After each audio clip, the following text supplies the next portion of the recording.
Welcome to the Corner Kick Show. As always, I am Nick Prokop, your host. With me today is Joey DiNapoli. Say hi, Joey. Hello. And Tyler Whitesides. How can Tyler go ahead and say hello too? Hello, listeners. Gentlemen, how can people find you before we get started? Joey. I'm sorry, can you say that again? Yeah, I couldn't hear what you said either. I was just saying, how can people find you? How can people find you via Twitterverse or whatever you want? Okay. Yeah, you can find me on Twitter at Buckeye Italian. That's Buck Italian. And at Protect Your Net on Twitter, at Protect Your Net. Yes, it is a pun on Wu-Tang's Protect Your Neck. That's clever. And I'm Buckeye Nick 7 on Twitter. Also, you can find the show and many other shows on the Tangent Bound Network at tangentboundnetwork.com. All right, gentlemen, this week has been seeing the close of a lot of different leagues. A lot of different transfers will be happening soon, firing and hiring of new managers. But let's kick off with the most high-profile one of them all, Real Madrid. Carlo Ancelloti, after 2 years, winning La Decima last year and winning La Liga last year, coming in semifinals this year, and second place of the La Liga this year, has been let go by Madrid. Opening thoughts, Tyler? That's tragedy. But that's what you get with Real Madrid. I absolutely hate this kind of presidency that Perez is running over there. It's a joke. Guy wins the Club World Cup and still gets canned. Well, whatever. That's this year. Of course, last year he won Champions League, but yeah. Yeah, I mean, Perez is a joke. He's won. I mean, during his whole tenure, looking over Real Madrid, he's won 7 out of 36 possible major titles. Like that is completely horrible. Like at some point, it's you that's the problem. It's not the managers you bring in. I have a bomb to drop though. Because of where we're leading into this, with Ancelotti out now. Now they're bringing in Rafa Benitez. That's their main hire. Like Napoli's going to announce that they're letting him go on Thursday, so that Real Madrid can bring in Rafa Benitez. Again, really bad hire. I don't think that's going to add to his 7 out of 36, trophy count during his presidency. And people are kind of like wondering, why is this happening? Why are they like hiring Rafa Benitez? And honestly, I don't have an answer. I don't. The only thing I've seen is one contributor over at Big Soccer that's, pulled some dots together, and this is kind of out there, but if you remember when Napoli sold Cavani, they made a huge chunk of money off of him. Really huge. They turned around and used that money to get Higuain, Albiol, and Callejon.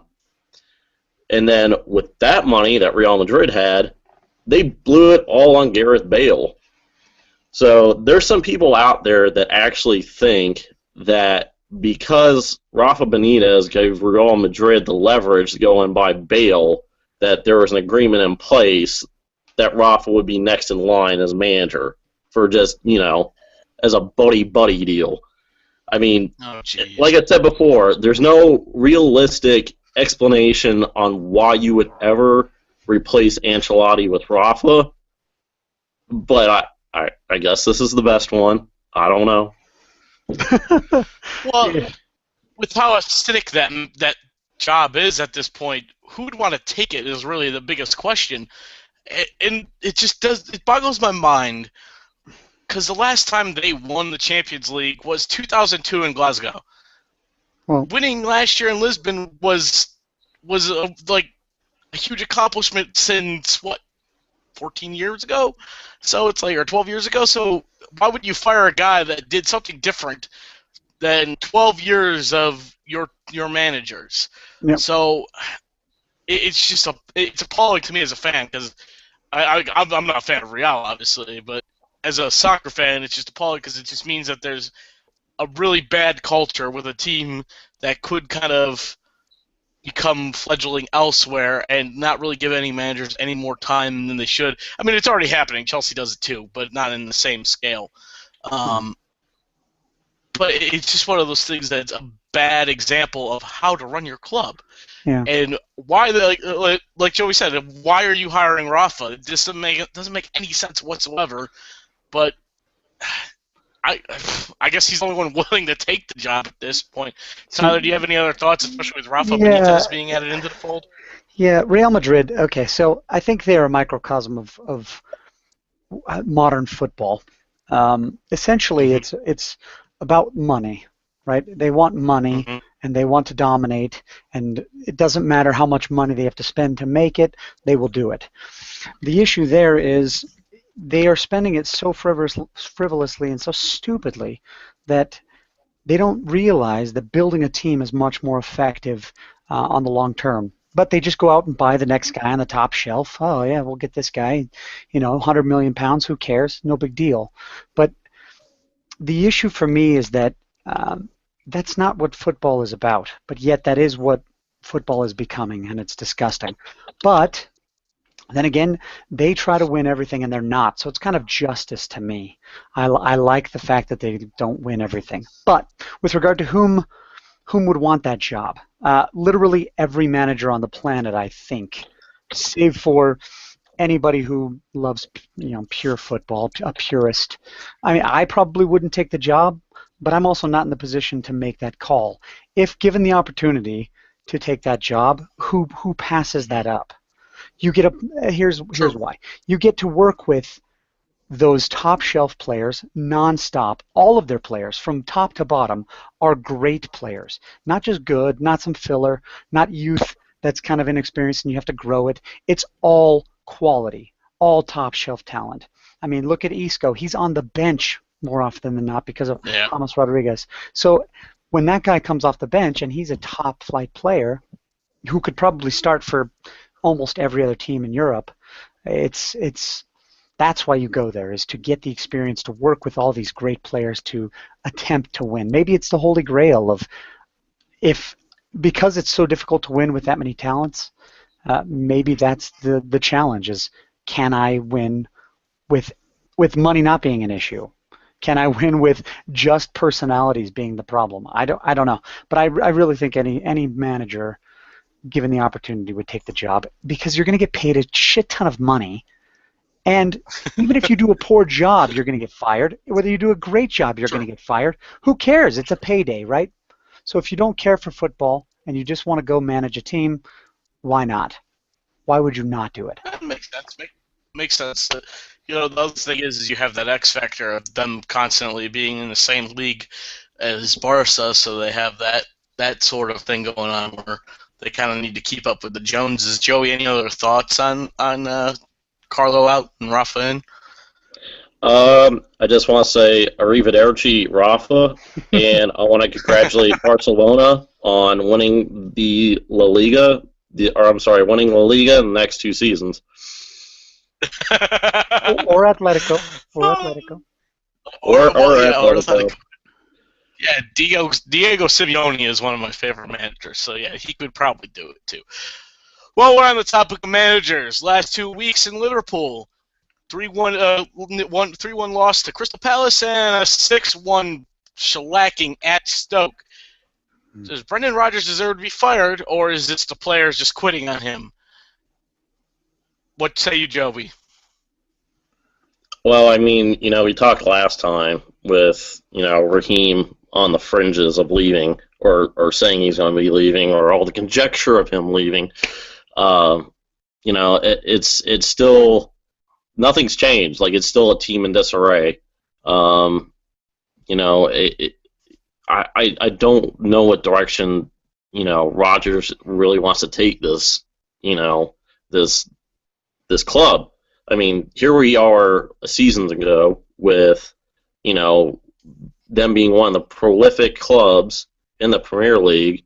I mean, granted, they led the league in penalty kicks, but they scored a ton of goals, and now you don't have that. I mean, you you have Balotelli and you have Lambert that aren't producing. I mean, who do you bring in at striker? Gerard leaving. There's no how does the locker room stay maintained? I mean, it's really sad what happened this weekend. The way they got drubbed. I mean, on Gerard's last match, you would think that a bunch of guys would want to go out there and send off a club legend in the right way, and that didn't happen. The exact opposite of that happened. I'm sure by the end of the day, Gerard was thinking, wow, I cannot wait to go to Los Angeles where I actually get to play with other teammates that care about winning, because Liverpool looks like a club that doesn't care about winning from the top down. Whether that's Rodgers' fault, I don't know. I don't know, but I don't see him, if he doesn't get fired, if he doesn't get sacked, it doesn't last more than another season. Okay. Tyler? Well, I'm going to take the other side of that argument. Should he be fired? No, absolutely not. You look at his record last season, or this past season, what was it, 18-12, I think? Is that what it was? 18, 12, and 8, I don't know, I can pull it up. But essentially, my issue with the idea of this modern football, change out the manager, everything will be perfect, is just idiotic. And it goes back to the Real Madrid comment. With regard to Brendan Rodgers, last season they were dominant, absolutely. Mostly offensively, they were still leaking goals like crazy. I think they gave up 51, if I'm not mistaken. I could be wrong. And they scored 101, I want to say. I can't remember. I don't have the stats. Yeah, it was definitely triple digits. Yeah, it was triple digits, which is incredible, right? Of which Luis Suarez was the leading scorer at 31 total goals scored, I think. Maybe not in the league, but definitely overall. I think that might have been in the league. But again, I don't have the stats in front of me. With a prolific scorer like Luis Suarez, arguably the greatest striker in the world right now, right? Of course, that's arguable. To lose a player like that, and to only have a backup of Daniel Sturridge, who is also constantly injured, who got injured again this season. And then on top of that, you have Lambert, who's really a stopgap. He came back because he's from Liverpool. He wanted to get some action there. Wanted to play for his boyhood club with Stevie G, whatever. And then Balotelli, that's kind of like a Hail Mary pass for Rodgers, I think. Now, I don't know that Rodgers is the next best thing. But in looking back at other managers who have had similar results for the first 4 years of their career at a specific club, I would look to one Sir Alex Ferguson. Now, I make this comparison pretty often because they do have a lot of similarities, not necessarily in the style they play, but in the way they manage the team with regard to personalities, the way they talk to them, the way they communicate with players on the training ground. As well as the way that they work within the club. And to me, if you look back in the 1990-91 season, right, which was I think his third or fourth season, Alex Ferguson. Somewhere in there. His record was terrible.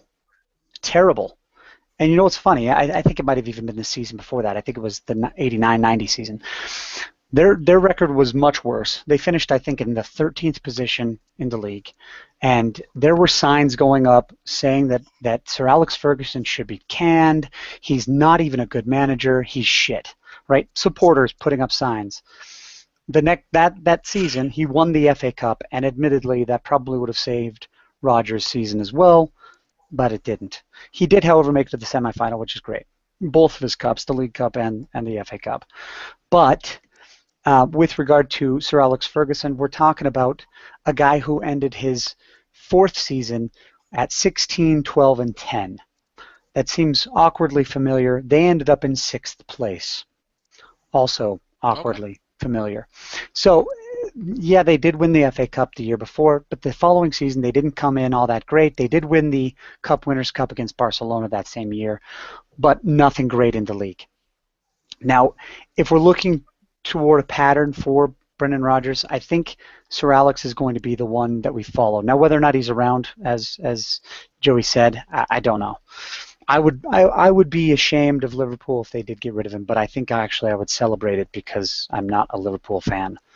But I just think it would be a very stupid move given the fact that they lost one of the best strikers in the world, their second best striker who scored the most goals, other than Suarez, was injured the entire season almost, and when he was healthy, they went on like a 12-game lossless streak, unbeaten run, whatever, which is great. But then they've tapered off at the end. But I think that taper coincides with this talk of Sterling and how he's uncomfortable at the club and needs more money and this and that. Not to mention you have a guy like Stevie G who is on his way out the door, but he's still getting minutes. And I feel like Brendan had to give him minutes, because what kind of asshole allows a guy to leave a club as a historical god, right, but doesn't play him? Like, I feel like that's tough. True. That's his job as a manager, and I will concede that point. But I feel like he should have. He basically had to play him at least somewhat. Yeah. I don't know. Maybe that's just me, but that's how I see it. Well, and you make some very valid points. And my biggest point, especially when it comes to a team like Liverpool, if you're going to fire a manager like Brendan Rodgers, who I think is actually pretty tactically sound too when it comes to managing the team too, because you mentioned how he handles personalities, but I feel like he's also really good at tactical approach to the game too. My biggest deal with firing any manager, especially a manager like Brendan Rodgers, you need to have someone as good or better lined up if you're firing him. So if they don't have Jurgen Klopp come through the door, then you're not firing him, or you shouldn't be firing him, is my view on that. Just because you don't have anything better to actually bring in. I brought this up with Manuel Pellegrini before too. You don't want to. If Manchester City is going to fire him, they better have someone better or just as good, like a Pep or someone like that, coming in to the fold. But those are all great points, great comparison. I think one of the things Brendan is trying to do with the team, especially with handling the Sterling case, is kind of how you bring up with the Sir Alex Ferguson comparison, in the sense that he's trying to make it about Liverpool. Like, none of you are bigger than Liverpool itself. Let's move on to the transfer corner, get a little rumors going, and talk a little bit about where we think certain players will be going. We'll talk mostly about like some of the major names out there, but I'm going to start with Joey on the first one, and it's going to be Paul Pogba of Juventus. Where do you think he's going, how much, and why? I have him pegged for going to PSG, and that's going to be I think it's going to be for the evaluated sum of $80 million. And the reason why is, Pogba goes back to France, and also I think that there's a transfer heading the other way. I really think that there's going to be a swap deal, not so much, directly. They'll keep the transfers, separate so that the evaluations are shown on the books.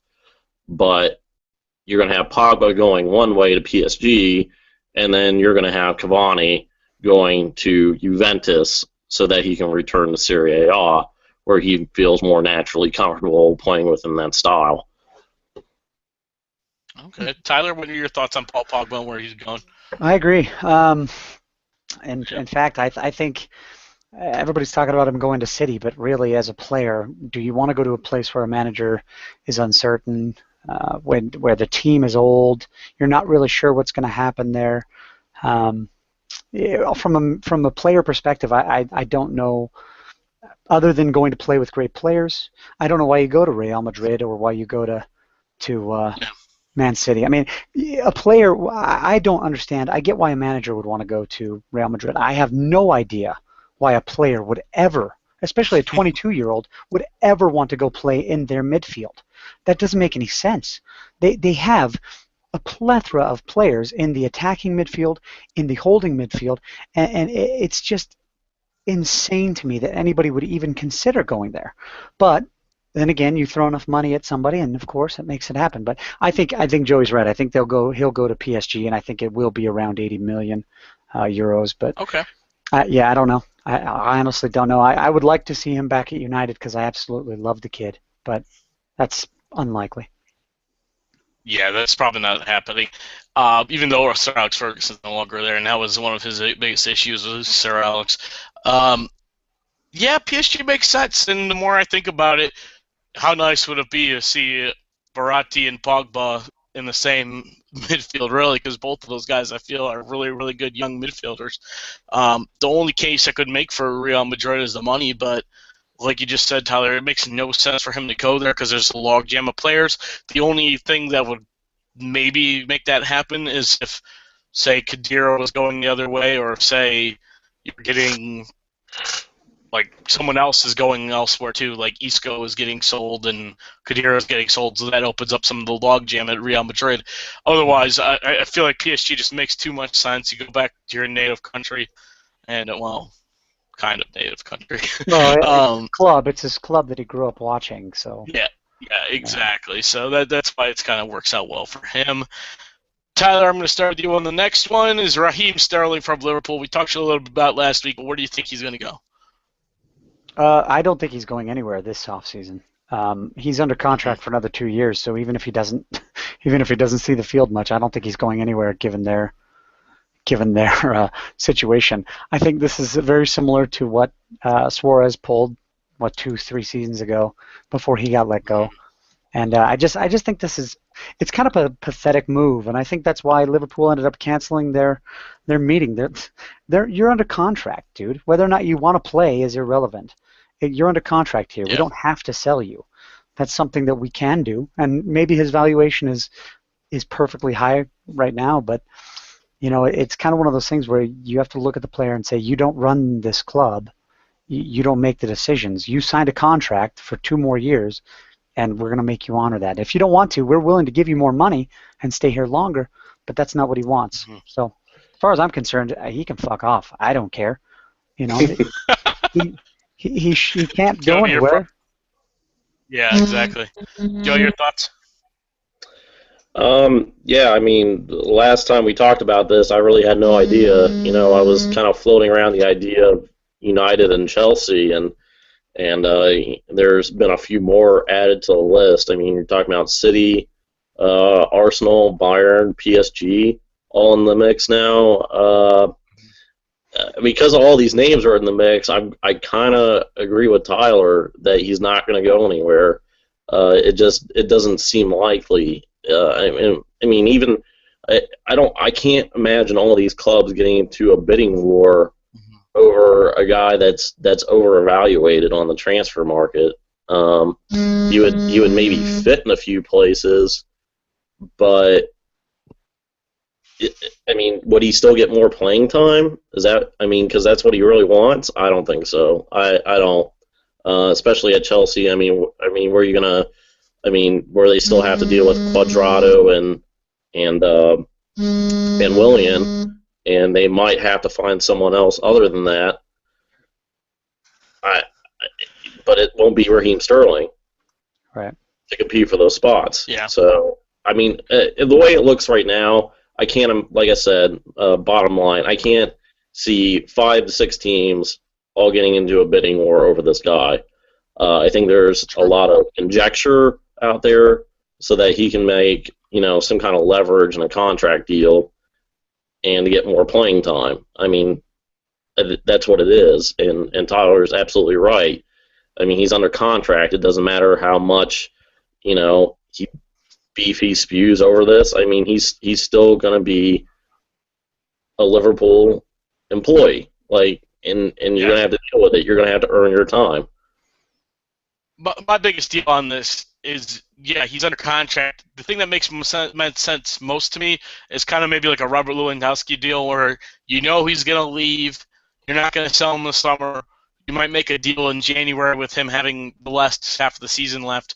So it'll be one of those situations where, hey, we know you're leaving in 4 or 5 months on a free, so we'll just make an agreement now to sell you for really cheap to so-and-so and get some money out of the deal. That's the only thing I can think of really is It's basically some sort of a situation where they say that, and then just say, hey, we'll make a deal with somebody in January. You'll be gone on the free anyways at the end of the year. The next one on the list is David De Gea. I'm going to start off with this one myself. I think it's going to be down to staying at United or Real Madrid. I don't think it's set in stone either way, honestly. My biggest view on this is it just depends on how the player feels, if he's comfortable staying or if he wants to go back to Madrid and do the next step. I think the firing Carlo Ancelloti didn't help much for Real Madrid trying to get De Gea, honestly, because I think he's smart enough to know, if Rafa's coming in, I don't know if I'm going to be winning anytime soon. I'll probably be playing, but at the same time, the team might not be winning. So why would I leave that when it seems like Manchester United's trending back upwards? Tyler, I'm going to let you take this one next. Yeah, with De Gea, I have a bit of a soft spot for him, obviously, but I first of all, I hate the valuation on that Sports Illustrated thing. 30 million euros for De Gea, that crushes me. When they value Sterling at 50, I'd want to punch them in the throat for that. De Gea, to me, he's a gem. I wouldn't sell him, but again, when Real Madrid throws crazy money around, what do you do? I mean, they have several goalkeepers in the pipeline, Manchester United, including Pereira, whom I really like. So, I mean, that's one good thing. But at the same time, we have a 23-year-old goalkeeper who is world class right now, and they don't. Do I think we'll sell him? Yeah, I do. I think we'll end up selling him to Real Madrid, and I hate it. I don't think it'll be for 30 million euros. I think he'll go for 45 at minimum. But you're right, Nick. I think it comes down to how he feels about it, because he's from that area. I think, right? He's from Madrid. Yeah, he's from Madrid. Guy. Yeah. I think he was an athletic guy, but if you have the chance to go play back at home, and they want to sell you, and the deal's good on both sides, he's probably going to take it. I don't want him to, but I think he will. Joey? I mean, there's so much heavy talk of it happening, and that's the only reason I feel like it's going to happen. And also for the same reason as well that Tyler brought up about De Gea being a local product there. I mean, it's a chance to go back home, and that's what a lot of these players want at times. I mean, whether or not this is a specific moment in time where De Gea wants to go and do that, that's another story. As far as as his evaluation goes, it was, I want to say it was somewhere around ballpark 25 million euros back in November. So I would make it fair to say that it would be 40, 45, like Tyler said as well. So yeah, I think this is a real concrete transfer rumor. The crazy thing about this for me is, especially based on the fact that he is such a young goalkeeper. Normally, when we're talking about goalkeepers like this that are so good and in the beginning parts of their prime, we're talking about someone that's 28, 29, 30, and he's only 23 and just a pure talent. I think that's another reason why Madrid is trying to pounce on him now, is based on the fact that they can have him as long as they had Casillas, because Casillas has been starting for them forever. Yeah. So I think they're thinking in that same vein where it's like you can get rid of Casillas, you bring in De Gea, you have another goalkeeper starting for you for over a decade. That's the only thing I could think of right there in that sense. Plus, like we've been reiterating, he's going home. Staying on the goalkeeper vein, though, let's talk about another. Why are you bringing Keylor Navas, though? Sorry to interrupt, but why? Yeah, that's no. That's a great point.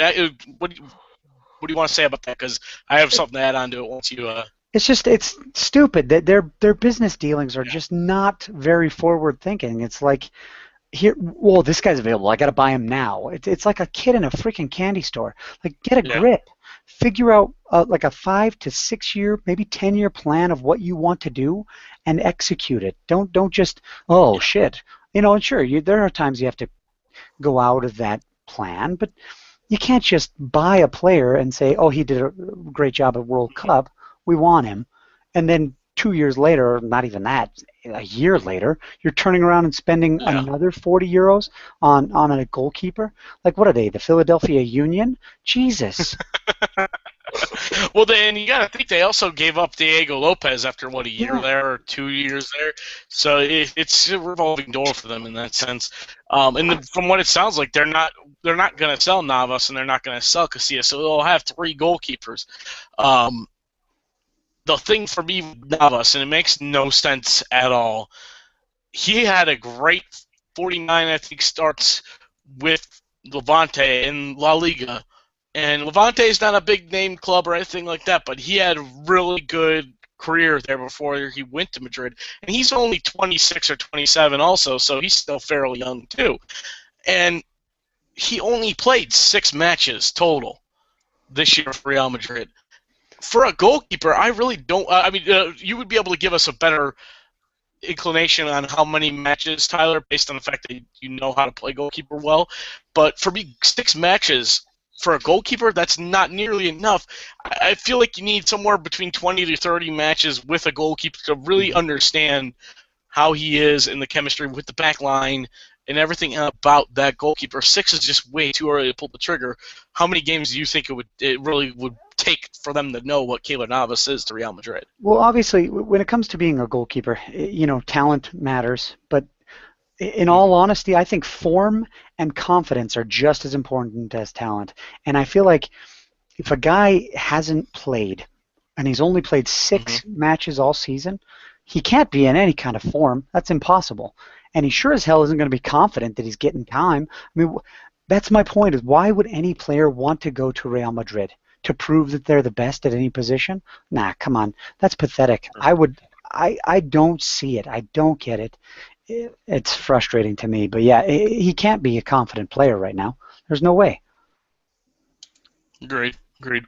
Staying in the same vein as a goalkeeper, staying in the English Premier League, let's talk about Petr Cech. Joey, I'm going to start with you on this one. Where do you see him going? Well, the interesting thing with Petr is that the decision is in his hands. So really, only Petr knows. This is not a decision that Mourinho is making. In all actuality, Roman's the one that holds the keys, but he's the one that's giving it to Petr. So it's completely up to him. Yeah. Because if it was in Mourinho's hands, he would not sell him to another Premier League team. Like that just would not happen. But because it's Petr's decision, I mean, that door of possibilities is open now. So we think about, places where he might go. If, De Gea does move from United, that could be a possibility within the league. I think my favorite right now is going to be Inter Milan, though. I think Inter Milan is going to make a series of moves this offseason. They are very disappointed with everything that, post Mourinho, post treble. So I can see them making a lot of moves, and goalkeeper is one of them. I mean, that's a very big need for them, and why not a proven goalkeeper that's won 2 European tournaments? For how much? I would probably go a little less than what's evaluated through Sports Illustrated. Maybe somewhere in the realm of 8 to 10. Okay. And he only has a few years left, so it might be even less than that. Tyler, your thoughts? Well, Petr Cech is a spectacular talent, a goalkeeper. I mean, just incredibly sound. Nothing, super dynamic, but he is a very, very good talent. And I'd hate to see him leave, but at the same time, I understand why he would. You don't want to play behind a guy like Thibaut Courtois, who's young and talented as well. But he's only 33. I mean, I know that's old to most people, but goalkeeper, I mean, Edwin van der Sar, like they mentioned in the article, he came at 34, right, and then played for 6 more years. Yeah, that's a great example. Not that happens all the time, but I mean, I could see him going and getting at least 3 to 4 more years in, But I honestly Yeah, think that he could go to PSG. Would be a good place for okay. him. As mentioned in the article, not to steal their thunder, but that's if he goes anywhere, right? I mean, Yeah. who knows? Who knows? I mean, he could be happy and Well, stay and just not leave. Yeah, I'm not sure. Yeah, I don't know. I think it'd be great for him to go to a different club in a different league. I don't know why he would go intra-league in the Well, Barclays Premier League. yeah, and that's the thing that makes sense for me is just a new challenge to end your career on. You've been at Chelsea for so long. You've done the Premier League for so long. Why not go to stay Inter Milan and restart things up? And PSG doesn't fully make sense to me because I thought they had a fairly good Italian goalkeeper there, anyways. yeah, they have Sirigu, so Yeah, yeah, I don't see PSG being an option really. yeah. We're Inter. It's like I don't think they have anybody really good, anyways. So it's one of those situations he could probably pretty much walk on and be like, "Hey, I'm here. Let's start." And the Yeah. article and Tyler both brought up Edwin van der Sar. Those are fantastic. That's fantastic comparison because everyone thought Edwin was done at 33 or 34 when he was bought from Fulham, and he went on to win a Champions League title at age 39. So it's one of those situations that it's like goalkeeper is such a special position because you can play it for so long and at such a high level. Next one, I'm going to start with you, Tyler. Angel Di Maria from Manchester United. What do you think if he's going to stay or not? I don't think he's going anywhere. I don't know. Maybe that's just me. I don't know why we would sell him for the reported 50 million euros. That's what, a 15 million euro loss after one season? Something around there. I mean, he never really got comfortable in England, not just on the pitch, but I mean, outside of that, his house got robbed. I mean, how hard is it to adapt? Not to get all sciencey, but if you go into the U-curve method of adaptation, U-curve theory of adaptation, you have that really a high up swing at the very beginning where you're really happy, you're doing really well, and then you start to realize that you're in a new place, and you dwell on that, and you become really depressed, really isolated, and you become an introvert. And then as time goes on and you get more comfortable with your surroundings, you grow back into it, and you get back up on the top of the U. Now, that can swing back down and make it to W, but to me, if we sell him now, I feel like that's kind of a waste of our money. We didn't get anything for having him. If we keep him, put him on the right, put Depay on the left, I feel like that is everything we need. I don't want Valencia on that field ever again. I don't like Valencia. I don't want him there. So if we can replace him and have, whether it's Ashley, Young, or Di Maria, at least we have two really good players who can play on that outside. I prefer Di Maria tucked in a little more, but if he's going to play outside, that's fine. Put him on the right. Put Depay on the left. Make it happen. Joey? Well, I don't know if this is so much as a need for United to sell him as much as PSG if they do decide to sell Lavezzi this offseason. So I think that's what would motivate it more than the other way around. The more I think about it, though, I just don't feel like it's going to happen. Just because he's only been there a year, I don't know if it's so much because United would want to get return on him. I mean, Angel is he's a very expensive player to begin with, so he'd have to do a lot of things to get a massive return on, and yeah, for that reason alone, I kind of don't see him moving, and PSG is going to have to look elsewhere for replacements for Lavezzi. I agree with that, and to add on, I really feel like Louis van Gaal does like him. The one other point I would like to make, Tyler kind of alluded to it, is pushing him inside a bit. I do kind of he did work well in that Real Madrid midfield, kind of in the middle with Modric. So if maybe he was put more in the middle with Fellaini or with Ander Herrera, whoever, that could be a good setup for him. I just don't see it happening, honestly, just because it's only been a year out, and Manchester United don't often do that. The main reason why with a guy like Falcao it's going to work out is because it was a loan deal anyways. The loan deal works still later. I just don't see that happening there. Moving on, let's go to a guy that used to play in the Premier League, plays for Wolfsburg right now, Kevin De Bruyne. Joe, you want to take the lead on this one? Well, KDB, man, he is, I think, if it weren't for Messi, he'd have the largest assist tally in all competitions in Europe this season. The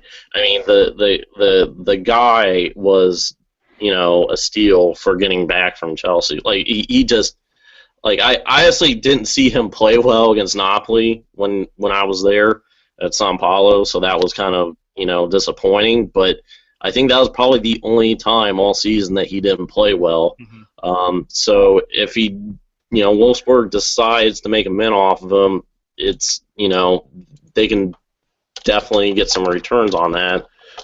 You'll have to remind me, though, is Wolfsburg's qualified for Champions League, correct? Correct. So because of that, it should be. Because of that, I don't see him actually moving anywhere. I would hope that Wolfsburg would want to keep him and move forward with him going into the Champions League because with him orchestrating everything around him, I mean, that he is their best chance to win matches. Yeah, I agree. For everyone else. So you sell him, you basically sell the farm, and I can't see that happening. Pretty much. Yeah. So your thoughts on KDB? Kevin De Bruyne is he's a great young talent, one that I would rate much more highly than Sterling, although the stats suggest Sterling is an amazing young player. To me, he's something else, man. I wouldn't sell him. There's no way. Not a kid like that, especially at an up-and-coming hipster club like Wolfsburg. Like, Wolfsburg is becoming the new Dortmund. Like, they have a chance to become the new hipster Dortmund. I'm serious, man. It's crazy. So it's true, though. It's true. And what do you sell? Who are you selling them to? I mean, Juve. Yeah, sure, okay. So they've got Juve, Bayern, United, Atletico Madrid, Zenit, and PSG and Manchester City on the docket. Right. The only team on there can play for a City. And even then, why? I don't even. Yeah, but see, they already have Silva. Why would you get an attacking midfielder who would play alongside Silva unless it's to just create and give assists? But at the same time, why would he go? He's got a 5-year deal according to this article. 5-year deal with Wolfsburg. I don't know why you would go anywhere else. That would be, to me, that's stupid. I would stay at this club. You have a chance to make something special at a club, and it's not like he's German, so it's not like he has any super loyalty. But maybe he feels loyal to them because of what happened in Chelsea, and I don't know. True. But I wouldn't sell him. Wolfsburg is being an interesting club right now because they did finish second ahead of Mönchengladbach for the final 2 spots in Champions League for Germany. That's a pretty good look for them, and they're going to need the players because their depth is kind of in question in any ways. They don't really have strong depth. They have a really good starting 11, and they have some decent French players, but they don't have a strong 18 that they could throw out and then throw in like a sprinkling of another good amount of players. So the only thing I could think of, the only reason why they would sell them is because the stock is so high right now. But that's exactly what Liverpool did last year. They had their best player sold, stock high, and then they bought a bunch of players that didn't really contribute the same level as that person that they sold at such a high stock. So for me, I would not sell him based on that fact, and because you're going to need someone to kind of carry I shouldn't say carry the team or put him on his back, but Champions League is a big deal. If you want to impress and kind of keep going more coefficients your way, things like that, you want to have your best squad. Yaya Toure is the next one up. I'm going to start with this one.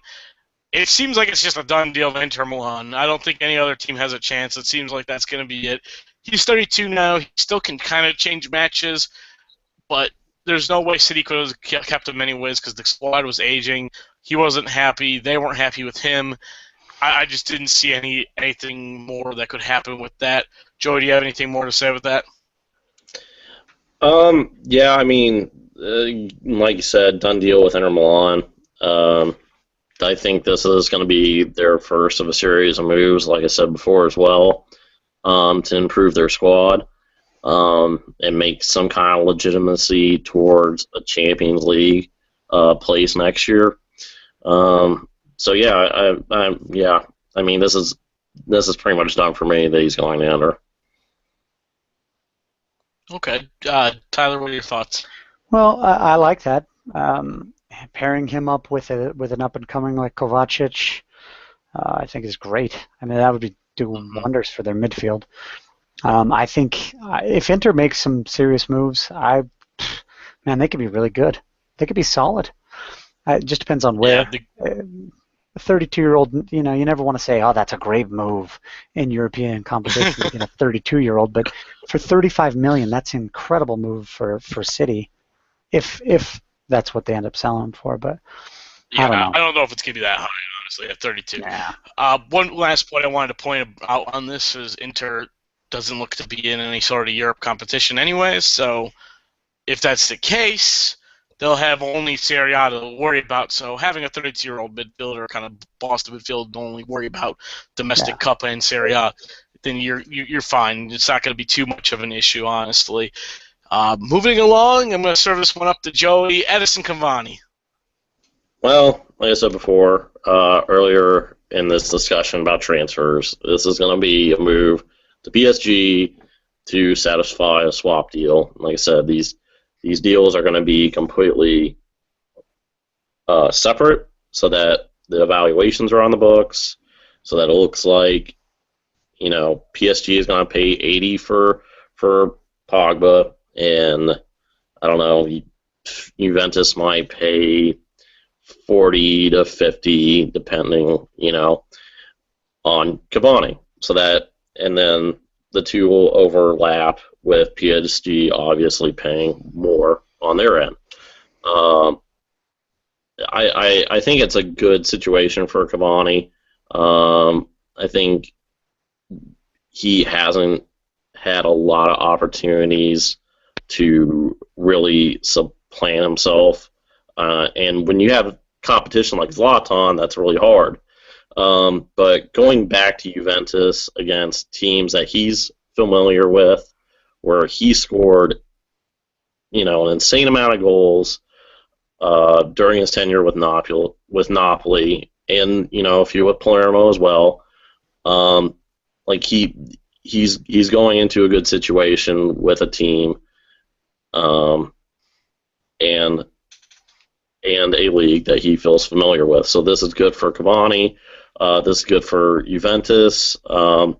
Not sure what's going to happen with Tevez and things of that, but whatever. But it's good all around for everyone involved in this. Like, this is, with Pogba, Cavani, PSG, Juventus, this is an all around solid business deal that's likely going to happen.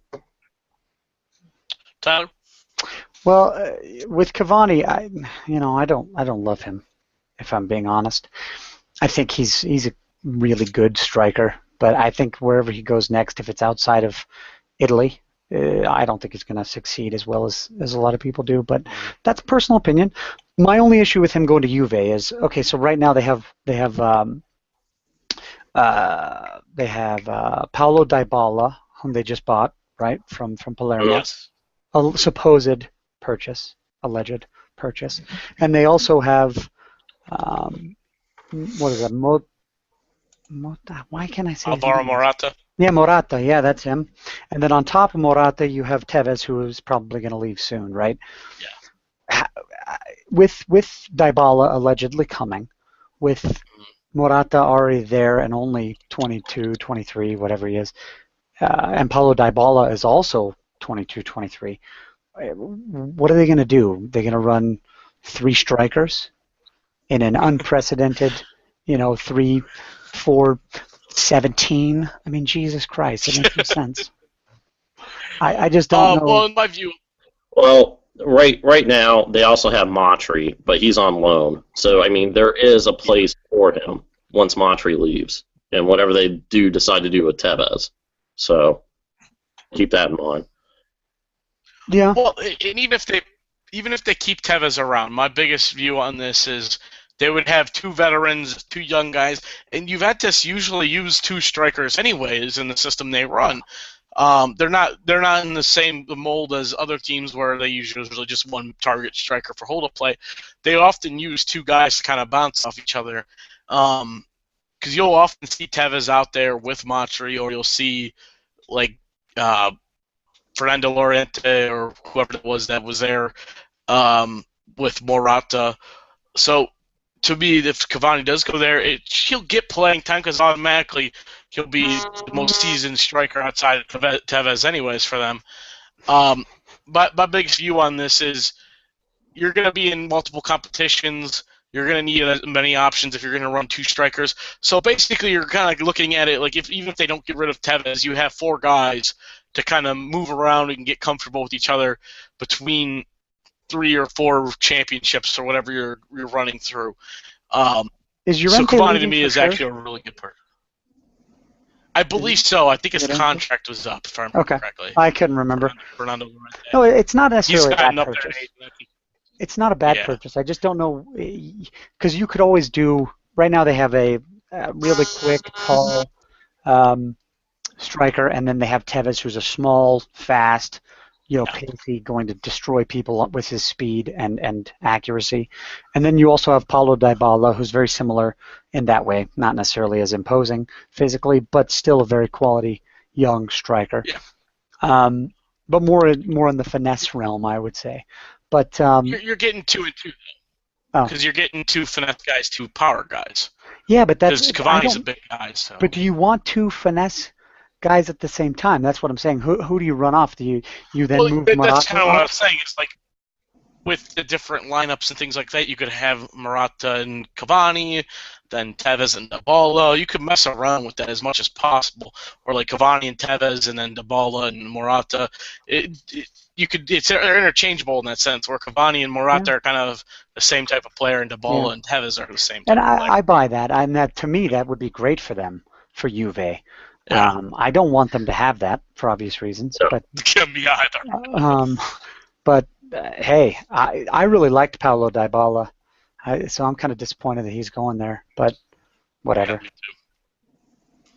All right, I'm gonna bunch up these last 2, and I'm gonna. Well, there's 3 more to go, but I'm gonna bunch up the next 2.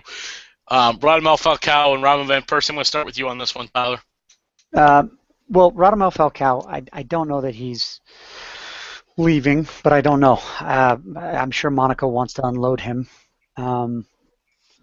But at the same time, who knows? Maybe he could loan him out, maybe sell him. But he didn't do anything this season, like at all. How many goals did he have? 2, 3? 4 goals. 4? Four goals total in 29 matches. Yeah, he's just 29 matches, 4 goals. That's not good. Not to say that we were all that great at getting him the ball. He just didn't fit well. He wasn't good on our team. Now, that's not to say he won't be good elsewhere. That's unfair. He's a good player, but I don't know. I wasn't overly impressed. He reminded me a lot of Cavani, to be honest. Maybe that's just me, but I don't know. I think if Juve goes after him and not Cavani, that would be great for them. Because then if he's struggling, they can throw another guy in his stead. But I don't think he'll go there. I think he'll probably end up going with one of these other clubs. Probably, who knows? Inter might even get him. That'd be crazy. Jesus. That'd be crazy, actually. Joe, your thoughts? Man, I don't know what to do with Falcao. Because of the obvious reasons that were just stated, that he hasn't shown to be productive this season. And honestly, I don't even know how old the guy is. I mean, he's lied before on his age, so I mean, he's supposedly turning 30. Yeah, man, I mean, I guess if he'd have to go somewhere, it'd have to be another loan deal, because I can't see a club making a long-term commitment to take, him off of Monaco's hands, because that's a favor to take him off of Monaco's hands. I don't see another club doing that. I mean, the Atletico, Valencia, they might take him on a loan deal. And if he goes back to Atletico, hey, good for him. But aside from that, I don't see the real world possibilities right now for him being moved anywhere. One thing I would point out too is it would almost be like if he did get sold, like a Balotelli deal, in the sense where it was like a 16 million from Liverpool to AC Milan just to get rid of him. And that's probably not something Monaco will see as acceptable from how much they paid Atletico to get him. Atletico makes sense to me. He's been there before. He knows Diego Simeone. He's been in that setup. He knows how they work, so that could be a good place for him to go. Nobody mentioned anything about Robin Van Persie, but honestly, I was thinking about this. He's 32, and he's had a lot of injuries. And he's rarely healthy anymore since the last time United won the title. So even though he scored 12 goals in the Premier League this year, I really think that either an MLS team or someone else should start paying for him, because I don't think he's going to be around in a major league anymore. Anybody else have any thoughts on Robin Van Persie? No. I don't want him on my team. TMB too. Joey, Robin Van Persie. Tyler and the self-deprecation's amusing. Honestly, I think this is another move that Inter actually might make, whether it pans out or not. But I think Inter can pay low enough for Van Persie that it becomes a low risk, high reward scenario. Yeah. So yeah, I really feel like the possibility of going to Inter is maybe 80%. The price tag I'm not too sure on, because I haven't checked Van Persie's market evaluation, and I'm not going to trust SI's. But I mean, they could really get him on a good enough deal to make it worth it for both parties. I think I'm going to go with what I feel is kind of like the standard, he's old and we're getting rid of him deal out of Manchester United. They kind of do this thing where it's like they did this with Dimitar Berbatov and others. Hey, give us 5 million euros. Here's our guy. Go have him. So I would think if they gave up 5 million euros, he's there. It's game over. See you later. Have fun. I mean, actually, that's a good team to make sense for him, because in Turkey, if he doesn't start, he could be a quality. Throw him out for 20 minutes later, because he can get those poaching goals too. Just a guy that I'm shocked that. Well, I would be shocked if he goes to a major team and starts, honestly. But I feel like that would be a good spot for him to go, to be that kind of like 20-minute striker to get a last-minute goal or something like that. Last but definitely not least, Rafael Varane, the center back from Real Madrid. I love this kid so much. Right now, it's down to the three major English teams in United City and Chelsea. Joey, I'm going to start with you on this one. Honestly, I haven't gotten to see him play, so my opinion is very, I'm not going to give an opinion on this. But I will say, as far as Chelsea goes, I think they're fine at center back right now. So I kind of don't see that move happening. United could probably benefit from him, but I'm going to leave that up to you guys and how you feel about the defense. So, well, before we kind of delve into the United version of Rafael Varane, I do want to point out he was a purchase of Mourinho at Real Madrid. He was one of the highly touted guys that when in Mourinho's last year at Madrid that he brought over and liked a lot. So that's one of the main reasons why I feel like he's being linked to Chelsea, is because he's a Mourinho guy in that sense. It's basically, hey, he liked him then, he probably still likes him now. It's all based on if they feel like they need him. Chelsea got Kurt Zouma last year, who I think is a fantastic young kid and probably going to be one of the best center backs in the future. Tyler, I'm going to serve it up to you for Manchester United's viewpoint on this one. What do you think? Oh, God. I love Rafael Varane. Amazing young center back. I mean, Jesus. Oh, God. His size, his talent, his ability to move. But but his pace is, I think, what gets me the most. He's able to control the ball with his feet, run at full speed, and control the play around him. It's incredible. Granted, he's only 22, so we can't get too ahead of ourselves. But True. I do want him at United. I would pay 45 million euros happily if I had it. Me too. For him. Me too. He did, however, just extend his contract to 2020, so we'd have to pay him at least 3.5 million euros. But if we can get rid of Van Persie, who's making 12 million euros a year, 12 million euros, then we can definitely make that happen. But I would bet that he ends up with United if I had to. Yeah. Just thinking about our back line, the only guy, I mean, back when he signed with Real Madrid, right, he actually had chosen Manchester United. And then when he brought in the signings, and he wasn't officially signed, but when they came in, it was between him and Phil Jones, and he didn't want to have to compete with another player, especially not an English kid in an English club. So he was wooed away by one Jose Mourinho, and so he does have an affinity. It was his favorite club for a long time, Manchester United. So I wouldn't be surprised to see Varane at United. The funny thing about that is that could be a perfect setup in the back with having Jones next to Varane and then having Smalling worked in there too. That would be fantastic. I love the kid. He's very physical. And the way you described him, Tyler, from what I've seen, he's almost like a CDM playing CB in a way of watching him. I think he's got a bright future for France, a bright future for wherever he plays if he stays at Madrid.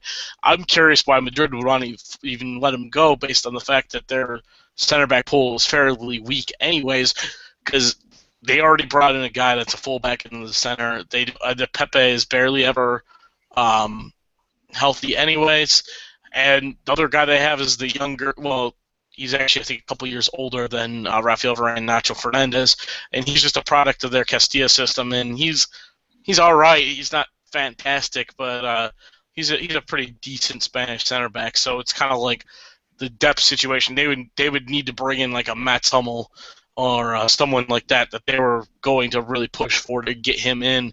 I don't see that happening. So if they don't bring anybody in, I just don't see them getting rid of him. I would love it. I would like to see it happen, but we'll just kind of wait and see with him. It's also going to depend on what Rafa Benitez wants to bring in, too. It depends on if there's anybody that he wants to bring in that he sees. Not like he's a really good judge of defense, though. Moving along. Moving along to our weekend review. Let's start with how we did in the last episode. We started in England. We previewed Manchester United versus Hull and Newcastle versus West Ham. Obviously, if you watch the matches, you know that West Ham and Newcastle ended in a 2-0 win for Newcastle with Jonas Gutierrez and Mohamed Sissoko with the goals, and Hull had a 0-0 draw with Manchester United. Hull drops, Newcastle safe. Before I turn it over to you guys, I thought it was kind of like poetic justice that Jonas Gutierrez, the cancer survivor, is the one with the goal that basically puts the last nail in the coffin and keeps Newcastle up. Tyler, I'll go ahead and start with you on this one first. Okay. To be honest with you, the Newcastle game was of particular interest for me because I thought, when we were talking before, that was the game that I wanted to see because I wanted Newcastle to stay up. And they looked pretty good. They looked all right. I mean, of course, they're going against West Ham, who hasn't been exactly great with their manager probably leaving. Not a whole lot to play for, but still, I thought it was a good match. Nothing spectacular. But I thought the goals were cool. The second one, I mean, you could just feel the emotion from that. It was the 85th minute or something. It was incredible. Takes off his shirt, starts screaming. I mean, really, really cool. But if you remember, at the very beginning of the match, they had a chance to put it away, and I can't even. Hatem Ben Arfa, I think. Is that him? No, he wasn't. He doesn't play anymore. No, he's not playing. It's God. Well, I can't remember what He looks kind of like Michael Ballack Remy for Cabella? some reason. Yeah, that's might be him. I don't know. I don't know. Yeah, but if you're thinking Frenchies, if you're thinking Frenchie at Newcastle, Remy Cabella is their attacking midfielder yeah, he Frenchie kid comes they got. through and he gets slotted right in front of goal, and he misses the ball on a wide open at like 3 yards away from the Mhm. goal line. Just whiffs, and it's like, dude, your season is on the line. It's 0-0 at that point. I was like, oh my god, I can't believe this. But as soon as Sissoko scored, it was awesome. But as for the United match, I got to be honest with you, I didn't watch it, and the reason for it, I've seen every United match this season, but my kids were over, and so I didn't stay able to watch it, and then I saw that it was 0-0, so I said, screw it, it's whatever. Mm-hmm.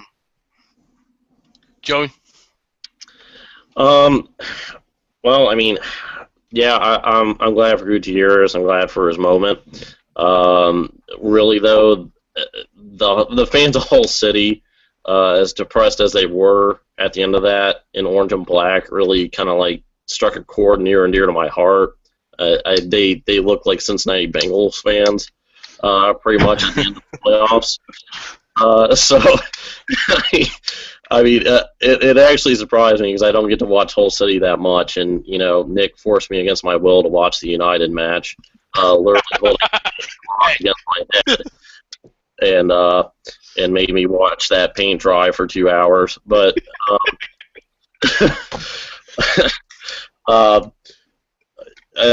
yeah, I mean, I really feel bad for Hull's fans. That that's how they came and came out. I mean, they looked like they had chances, but what it came down to was Newcastle performing, and they came out and took care of business. It was pretty much done once Sissoko got the goal, but Gutierrez put his staple on it. That was his moment. And he's out of all the testicular cancer survivors, I think he's past Lance Armstrong, because Lance is a cheater and a liar. So, he is the man. Listeners, for the record, I was the only one in the room when I turned the match on, so don't totally believe everything Joey said. Actually, you were in the room and watching it on your phone, and I had to show you how to use a TV remote. So. Whatever. All right. Well, my last points on this. It was kind of interesting for you in the Newcastle West Ham matchup because besides the whole Newcastle trying to stay up for their lives thing, it also kind of felt like a lame dunk manager setup because they knew Sam was probably not coming back. He probably wasn't going to get re-signed by West Ham. And I don't think James Carver will be the starting manager this coming year for Newcastle. I've already heard there's talks with David Moyes and Mike Ashley to come in, which would be perfect for Newcastle, I think, and perfect for Moyes. That's the kind of team that he needs to kind of be at. I think if he's there, I think he can make that team consistently between 6 and 10, maybe push for Europa once in a while, and kind of get rid of the mercenary style of some of the players. And it's not so much that it's mercenary, it's more that they throw a bunch of money at some guy, and it's maybe not somebody that the manager wants, it's just someone that was affordable and has a name or whatever. So I really think that someone like him would be able to come in and center that team. And another thing for Hull City, they may have been the third team to make the drop this year, but I just think that team's strong enough that they can run the table next year and either win the championship or be in second and get those automatic spots back into the Premier League next year. Any final comments on the? Oh, wait, before I send it to you guys, actually, one thing I did enjoy about the Premier League Championship Sunday is that NBC put it on all TV channels throughout the NBC network, so all 10 matches, if you have like a big cable package, were available to you via either MSNBC, Sci-Fi Channel, Bravo, whatever NBC channels that were available. They put every match they could on TV. But any other English Premier League comments for you guys? I'm going to go ahead and say, coming off of your commentary about the all-out coverage, that it was funny that Liverpool was on the Sci-Fi Channel and got smacked the way they did, and that was probably the most non-fiction experience of soccer, or non-fiction experience of anything, to be on the Sci-Fi Channel. I mean, that Liverpool season in a nutshell. Tyler, any other final thoughts? No, I think we've depressed the listeners enough talking about Newcastle and Hull. Well, let's depress them a little more and go to more regular relegation battles in the Bundesliga in Germany. Hanover wins 2-1 over Freiburg. Freiburg's relegated. HSV with the surprising win versus Schalke that Joey called last episode. And Stuttgart with a 2-1 win over Paderborn. Tyler, I'll let you start on this. That's awesome. I'm just hearing these scores for the first time. I got to be honest with you. There you go. I'm glad Hamburg was able to stay, and Stuttgart. Well, they're in the relegation playoff. Well, I don't care. They're going to stay up. I have faith. Yeah. Stuttgart, Timo Werner again. He's my dude. So I'm glad that they won.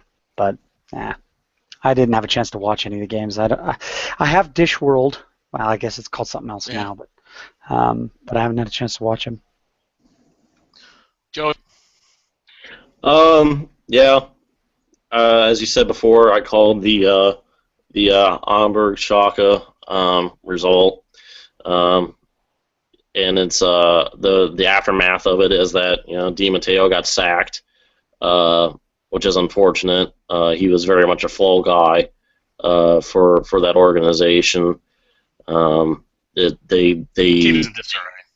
Yeah, I mean they are a mess. We talked about Liverpool for a great while, but Schalke is just something in itself. Di Matteo had, I can't remember 6 months at all, if that. It's an unfortunate result, but Hamburg just had that much more to play for, when it was all said and done. Freiburg, I'm looking at it now, and I'm actually, disgusted that, they more or less lost because of an own goal. That's what it comes down to. I mean, they did score a goal in, stoppage time, but, and that could have still happened, not could have happened, whatever, but when you put yourself down 2-0, even before stoppage time, by scoring a goal, you've sealed your own fate. Goodbye, Freiburg. So, but I'm also glad for Stuttgart to pick up. I know plenty of people that support them, and I'm glad they don't have to do any talent scouting in Bundesliga too. So, exactly. Yeah. Well, and I kind of want to pat myself on the back here. Back in about November, I kind of said Freiburg and Paderborn would be the two automatic relegated teams, and that was off the heels of Paderborn's big win against Munich. So everyone was like, "Oh, well, these guys just beat Munich; they will stay up." And well, sorry, obviously they didn't follow up that with any major wins. So, as you said, Stuttgart, I'm happy for them. Rick Thomas, a fellow corner kick host, is probably happy about that too. Only other final comments is for people that are tired of watching streams like me. Fox Sports has the rights for the German Bundesliga, so we will see a lot more coming this August of the Bundesliga and going forward. So thank God for that. More soccer on everyone's TV to actually watch. Hopefully they do it even half as well as NBC Sports has done. It's been incredible. Correct. I love that they can stream right after the game's over. It's perfect. Yeah, and honestly, Fox Soccer, you need to change their app situation because the app is not that great and you're paying for it, where they need to kind of make it in the same setup as NBC's app, where if you have a cable coverage or dish coverage or whatever for that, you get the app too. Mm-hmm. So you just plug in your login or whatever for your provider, and you get into access for all the matches. That's pretty much been a precedent now set for any other league, any other network that takes over to set up something like that, because otherwise who's going to pay like $20 a month for maybe getting a couple matches here or there on an app whereas every match needs to be available some shape or form, either be an app or online or something. But that's something I'm looking forward to, especially. Moving on down to Italy, we talked last week about two major matchups that are setting up the Champions League places, because Italy, unlike the other leagues, is not done. They have one more week left.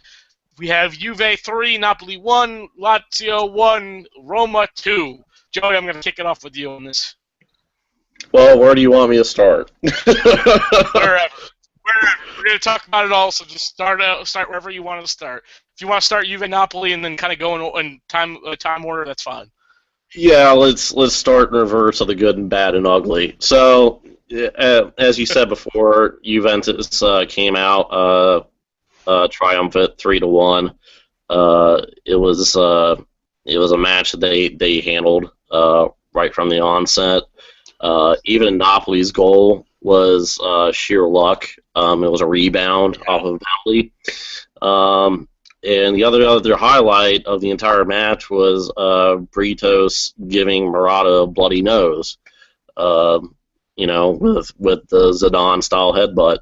So, because of that, Britos won't be available for this weekend's match against Lazio, which is actually really confident boosting because he's such a terrible defender. So,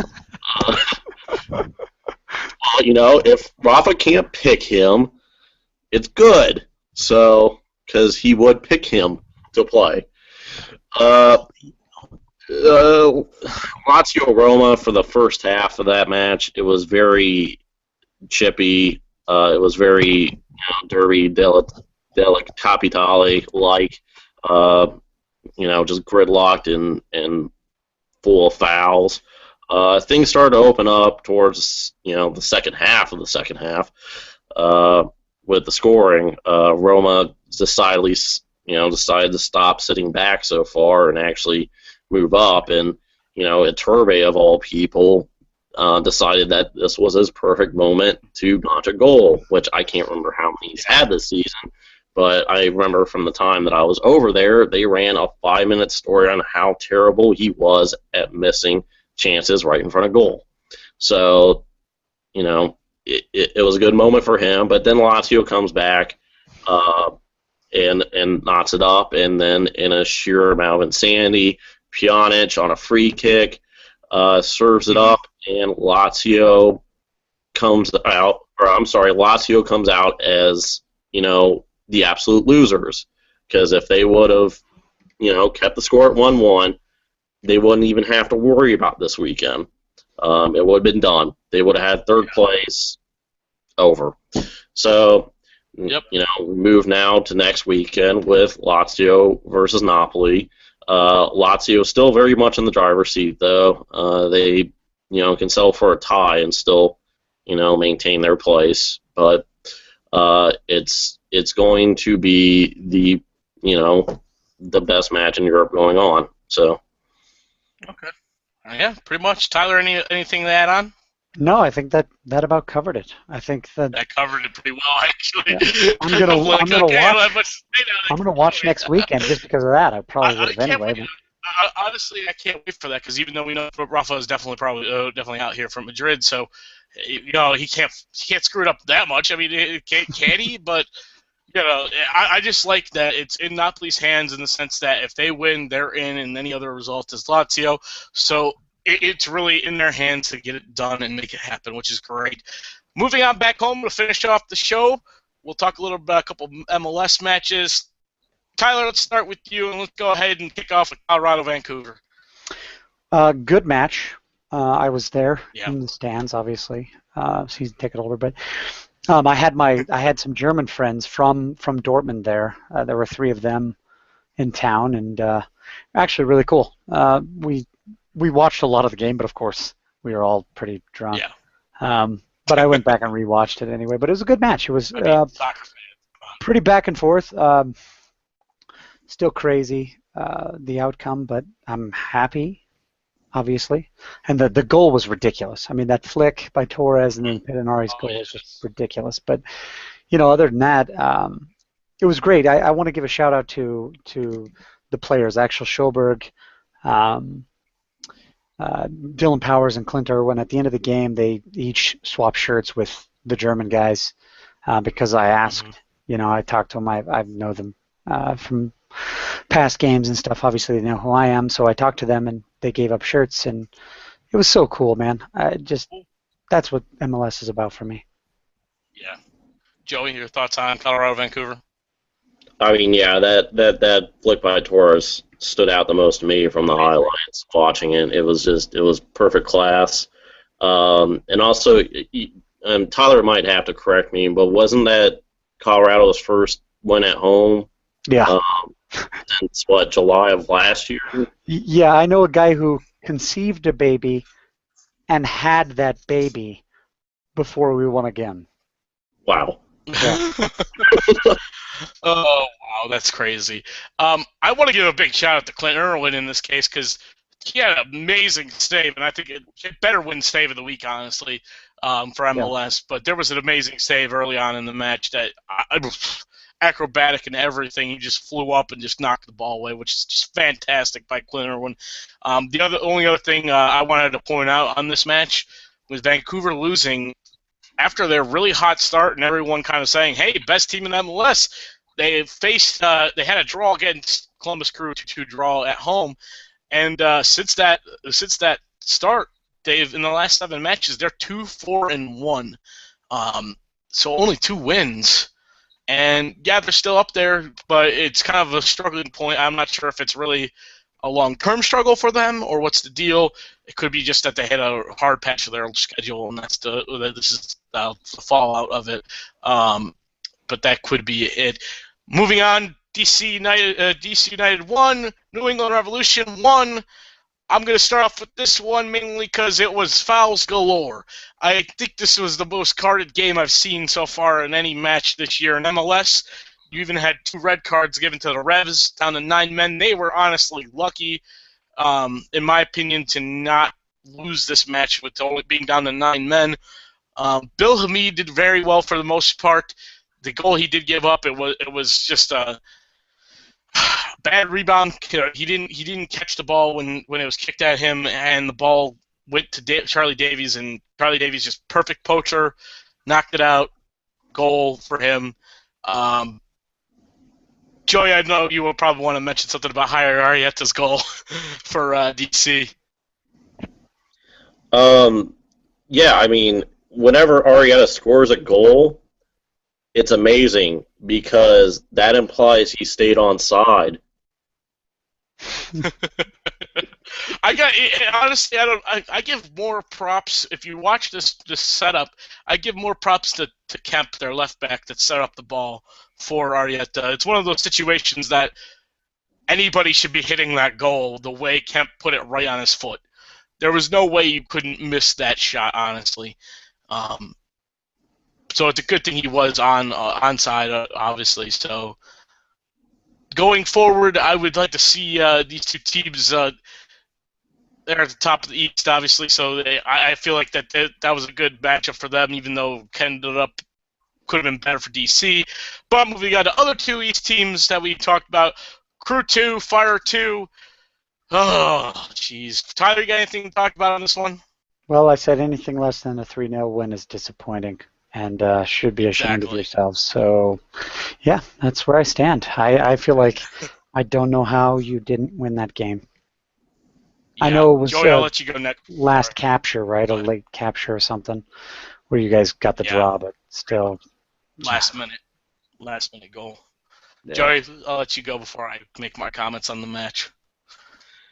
I'm happy for Kamara though. I think it's his 3rd brace of the season. If he has to find out, he should open up his own orthodontist office. Oh, snap, kid.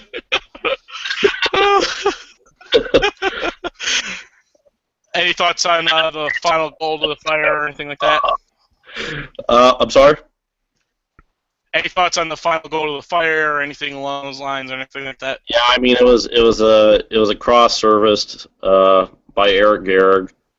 He got tons of space, which was we talk about the result being unforgivable, and it is, but giving giving Garrick that much space to a point where like it didn't matter who it was. Like it could have been, Kathy Lee Gifford or something, like crossing that ball in, and she still would have done it because the amount of space My was. fat ass would have done it. Yeah. I mean, and it's really emotional too because of the way that Garrick left because he couldn't get more money, so he was automatically placed in that pool where Orlando got him, and trading him off to Chicago, and honestly though, I have to say that he's been a really good guy throughout this entire process. Always thought of him as a serviceable defender, but coming over and like having the courage to approach Nordecke after the match. Especially after doing what he did. I mean, it takes guts, and it was also endearing in a way because like none of the crew players even got that close to us after the final whistle. No. Like I'm hoping that they can really get some things done in Orlando next weekend to just get the atmosphere at least back in order. Among the players, because they know it as well as we do that we feed off of them and they feed off of us, and if like that's going to happen after the match, then we're going to remember that. So hopefully after their trip in Orlando, they sort all that out. My last point on that to add on is for people that don't know, but Kai Kamara stayed on the bench after the match for a good few minutes or so because he was just distraught because he just set up two beautiful goals for the team to go to victory, and he was just disappointed by how it ended. So I don't blame him, honestly. And I felt like that was probably the main reason why none of the players really came over, because they were just so mad at the last minute end of that. The only other point I want to make is Michael Parkhurst as captain needs to play better also, because he is, I don't want to say atrocious, but there's been just bad positioning. He's been one of the bad reasons for some of these goals going in for Columbus Crew. So he really needs to step up his game and get kind of where I thought he would be instead of what he is doing. But I think that rounds everything up for everything. What? Oh, that's what it is. He needs to get over not being picked for the World Cup squad. That's what it is. Oh, God. Yeah, that's true. That's true. But I think that wraps everything up for us today, guys. Any last thoughts? No, I think I don't really have any. I'm just glad we're doing this show. Joey? Forza, well, I'll save it to Thursday, but I'm glad that Roth is leaving. Good. It's been the highlight of my week so far, so hopefully it's, everything goes up from there.